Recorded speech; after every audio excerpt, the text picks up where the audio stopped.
morning. So I'm here really for two reasons. One is I was told there'd be a room full of low-hanging fruit of technology people that I could grovel and beg to get some more support for first. The other reason I'm here is when the Secretary of Energy asks you to do something, you do it. Particularly this secretary, who, as you'll see, has for 15 years been incredibly supportive of things I've asked him to do, almost to the point that it's hard to believe.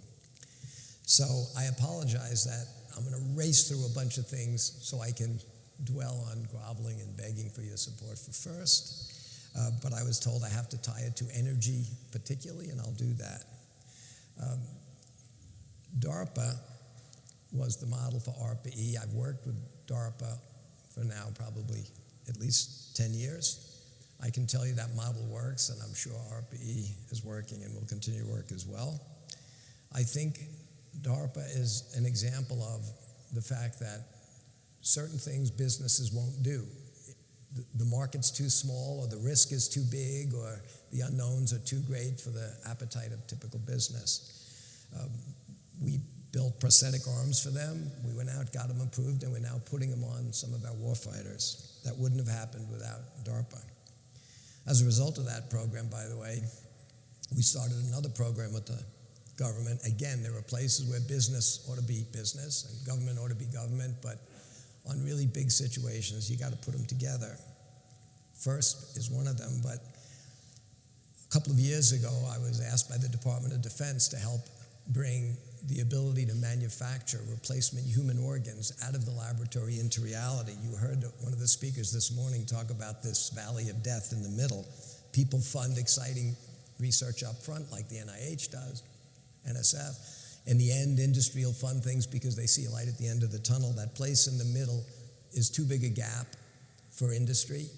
So we got $80 million from the Department of Defense. We got it matched by $200 million from industry, and we started an organization called ARMY, because DOD funded it, but Advanced Regenerative Manufacturing Institute. And again, it's a model just like ARPA-E, and I hope over the next few years we'll be able to tell you that we're making organs, but not today.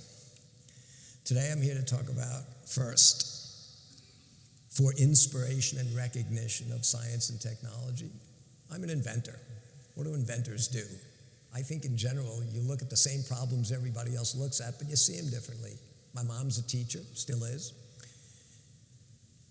30 years ago, this country was engaged in its chronic condition of, oh my God, and we had an education crisis, and everybody was going to fix the education crisis, business, teachers, politicians. I said, you know, maybe we don't have an education crisis, maybe we have a culture crisis. In a free country like America, you get the best of what you celebrate.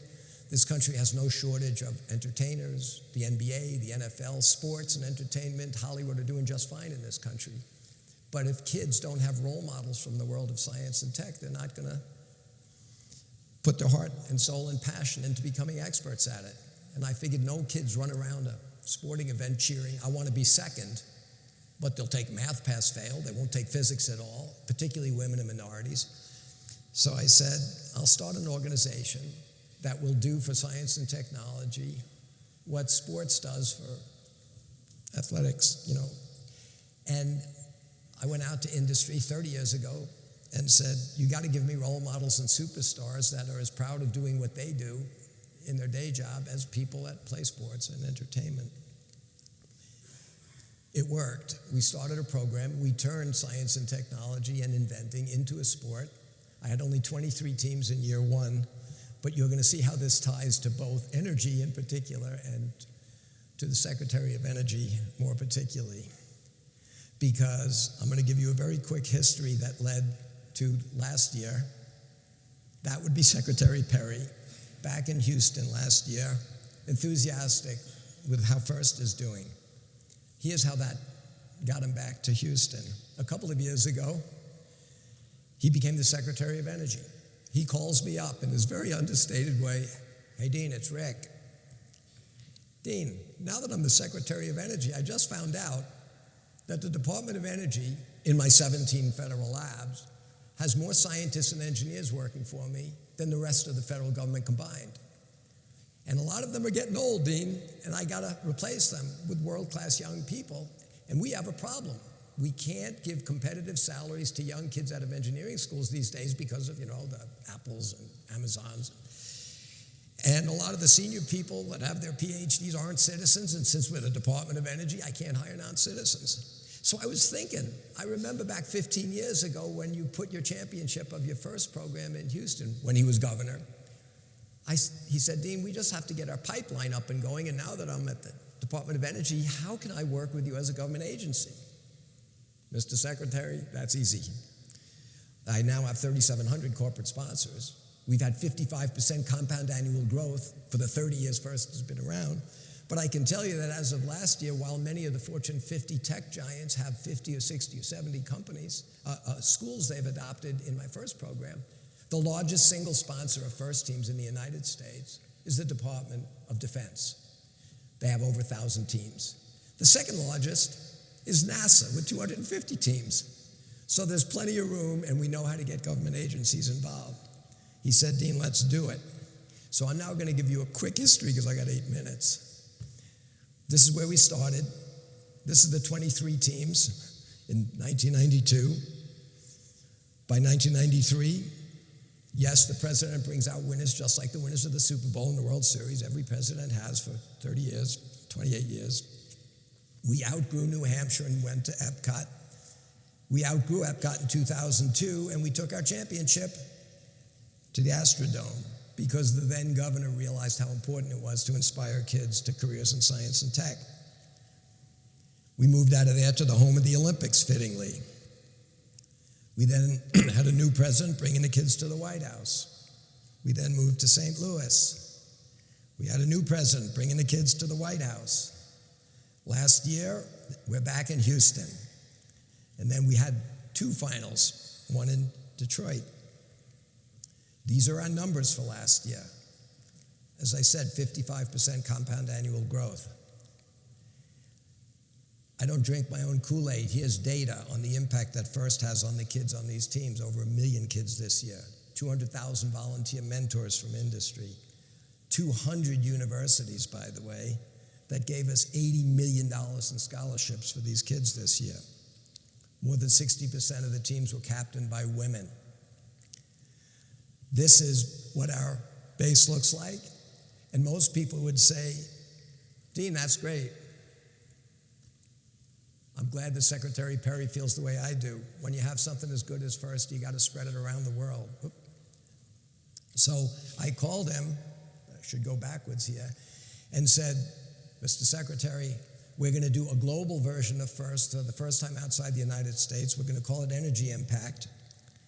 The focus of the robots will be to make kids understand all the issues related to energy. We've got to spread it around the world because it's the strongest indicator of getting people up. I don't know why it's moving by itself, out of poverty. But these kids are going to build robots on the playing field, and they're going to have to, as you can see, different kinds of energy. They have to make it, they have to move it, they have to store it. I don't know why this is going by itself.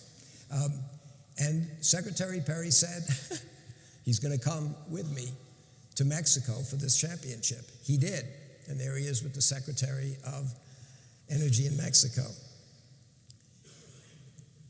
I don't know why it's doing this. I'm not doing that.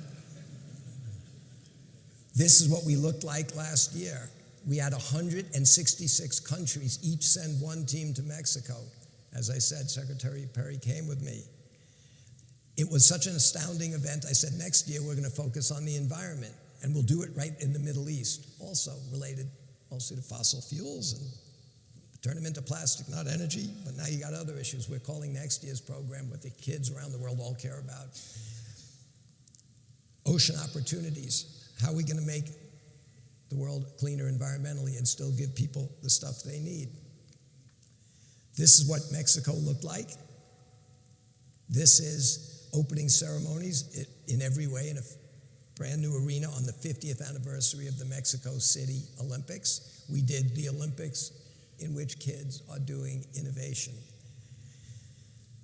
I have to tell you that we finished, as I said, like the Olympics does, 166 countries sent their teams there. And it was extraordinary. I couldn't have asked the secretary to do more to help give credibility to this now international organization, First Global. I say I couldn't ask him to do more, but I never stopped. Mr. Secretary, we did so well in Mexico that the Emirates want to host it next year because, again, it will be about global issues, the environment. You need to come there to help us secure that venue and their support from the top down. Sure, Dean, as a Secretary of Energy, I'll just take 3 days and fly to the United Arab Emirates with you to make sure that next year's 2019 event is really big. He did. There he is on the end. And after we announced from a stage that we're doing it next year, we went off to speak with the ruler, and it couldn't have gone better. You're now all officially invited, October 24th through the 27th. We think we'll have 190 countries, kids that are learning about science, technology, engineering, innovation. They're learning that it's every bit as much fun as developing any other muscle, except it's the only sport where every kid on every team can turn pro. But we need more mentors and more sponsors to work with more kids. If you don't believe me, since I have 3 minutes and 41 seconds, I'm going to show you a 2-minute video narrated by a 7-year-old girl that tells you all you need to know about FIRST and First Global. I went to a guy in New York who was a master at production, and after begging him for an hour, John, it's not about the robots. It's never been about the robots. It's about kids. It's about self-respect. It's about cooperation. It's about teamwork. It's about everything these kids really need to do. He puts down his pen and said, Dean, I've been to every one of your New York FIRST events. By the way, we were in 173 cities this year with our championship events for 72,000 schools. He said, I've been to all your events every year. It's all about robots. John, I'll get you those great voices out of Hollywood to narrate. Dean, I know what you really need to promote FIRST. This is how I got 166 countries. You're trying to appeal not just to the scientists and engineers, but community leaders and parents. Okay, you need a 2-minute piece that you can send around the world to get the support you're looking for to go global. But I don't need a big name to explain why FIRST is so important to kids and the future of the world. I need a 7-year-old girl. This is what he gave me.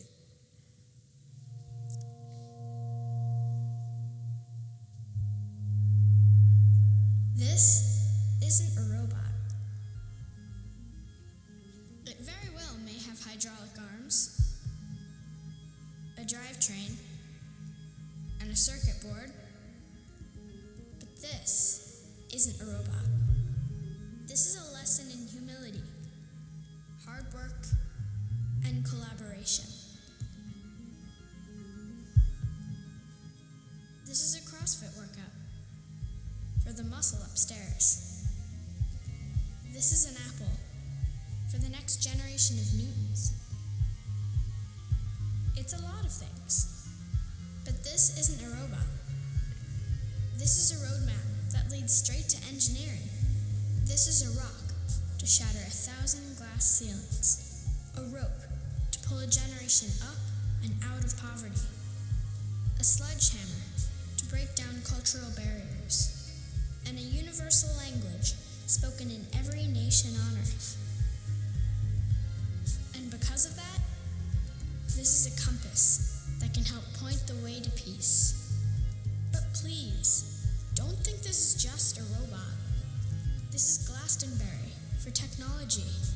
This is mission control for the next moonshot. This is the Rosetta Stone to help translate the future. This is the sport that will help us win tomorrow. This is the software to program ourselves to cure cancer, build a clean engine, or step foot on Mars. But this isn't a robot. It's a machine to build the people who will change the world.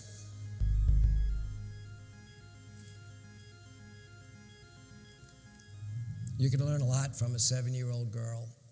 I have 29 seconds. All I can tell you is I know you all hear about energy, and whether you're pulling energy out of photons and turning it into electricity on the grid, whether you're pulling energy out of atoms, fission, fusion, whether you're pulling energy out of fossil fuels chemically, whether you're pulling energy out of the mass flow in wind turbines or the most important energy this globe needs to develop is the energy among its next generation of kids.